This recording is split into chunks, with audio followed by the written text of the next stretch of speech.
सुभाष चंद्र बोस, एक ऐसा नाम जो भारत के स्वतंत्रता संग्राम का प्रतीक है, लेकिन उनकी कहानी का अंत वो एक ऐसे सवाल पर आकर रुक जाती है जो आज भी गूंजता है। आधिकारिक तौर पर तो यही कहा जाता है कि 18 अगस्त 1945 को ताइवान में एक विमान हादसे में उनका निधन हो गया। पर क्या यही पूरी सच्चाई है, या ये एक सोची समझी योजना का हिस्सा था?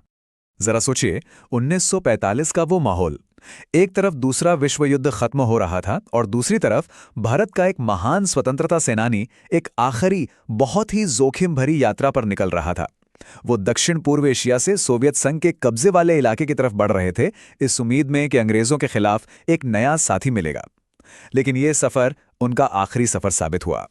बोस की ये जो आखिरी उड़ान थी, ये कोई अचानक लिया गया फैसला नहीं था।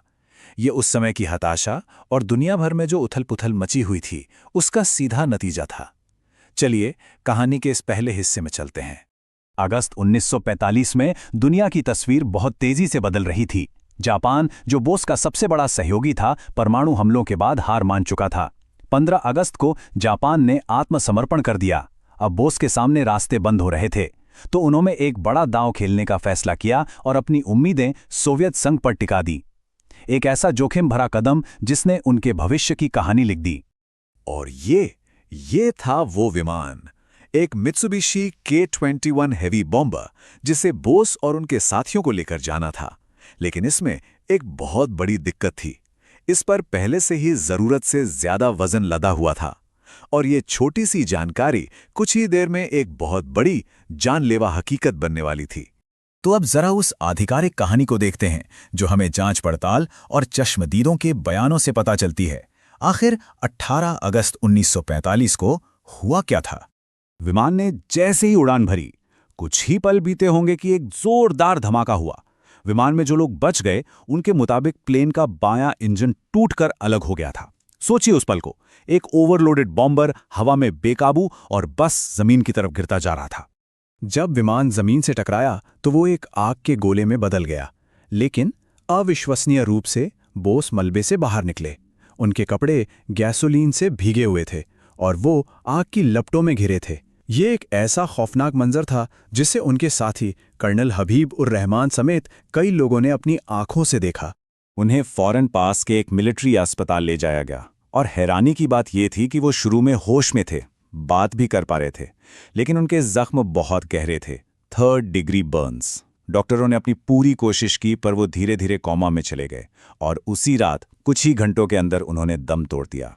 5 दिन बाद 23 अगस्त 1945 को जापानी न्यूज़ एजेंसी डोमेई ने दुनिया को ये खबर दी। आधिकारिक तौर पर कहानी यहीं खत्म हो गई, एक महान नेता का दुखद अंत। लेकिन असल में कई लोगों के लिए यहीं से सवालों का एक नया सिलसिला शुरू हुआ। तो यहां से मामला उलझना शुरू होता है। अगर सब कुछ इतना साफ था, तो पर यह एक रहस्य कैसे बन गया? कैसे एक ऐतिहासिक तथ्य पर एक मिथक हावी हो गया? यही तो सबसे बड़ा सवाल है ना? अगर कहानी इतनी सीधी थी, चश्मदीद गवाह थे, तो फिर इतने सारे लोगों ने इस पर यकीन करने से क्यों इनकार कर दिया? देखिए, वजहें कई थीं। युद्ध के बाद की वो अफरा तफरी, उसने एक तरह का इंफॉर्मेशन वैक्यूम बना दिया। कोई फोटो नहीं ली गई, ना घायल बोस की, ना ही उनके शव की। कोई ऑफिशियल डेथ सर्टिफिकेट जारी नहीं हुआ।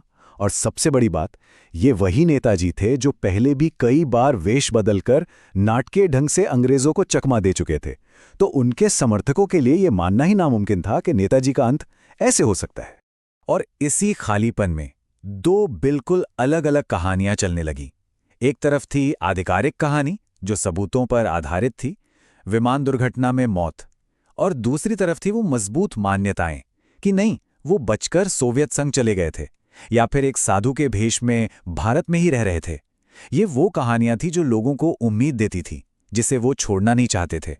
अब जब इतनी अफवाहें और मान्यताएं फैल रही थीं, तो सच का पता लगाने के लिए आधिकारिक जांच का एक लंबा दौर शुरू हुआ, जो कई दशकों तक चला।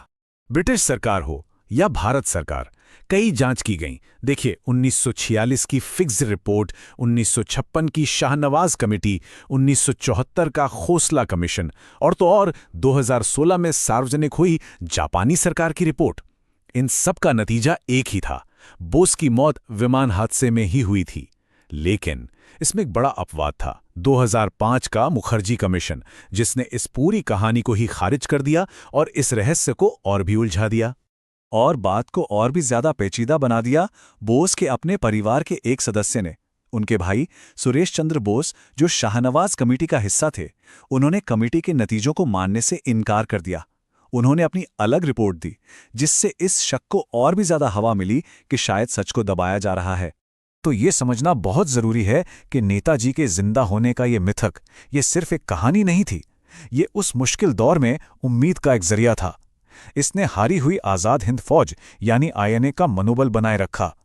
इसने पूरे भारत और दक्षिण पूर्व एशिया में लोगों को ये विश्वास दिलाया कि उनका नेता वापस आएगा और आज़ादी की लड़ाई को अंजाम तक पहुंचाएगा।